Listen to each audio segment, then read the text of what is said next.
Eto na yung may pinakamalaking chicken na Only Wings restaurant na na-try ko ever and I'm sharing this with you. Nag-food trip na naman nga kami ni Maynard at napunta kami dito sa Primo's Diner along C5 Taguig, and as you can see, ang haba ng pila. Lagi namin nakikitang mahaba yung pila niyan, guys, kaya we wanted to try this out.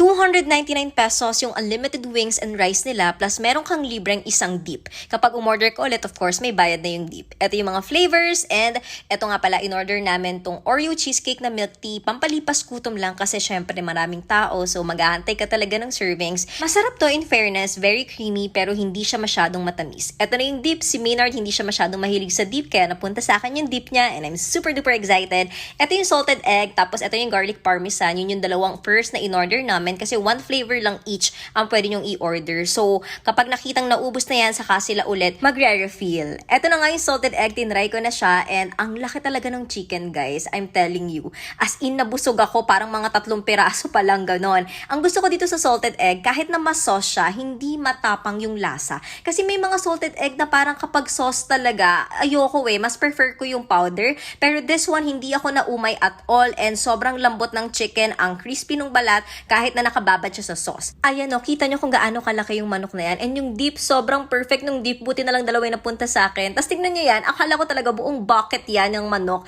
Kasi kung hindi na namin matitikman yung flavor na iba kasi ang dami talaga, guys.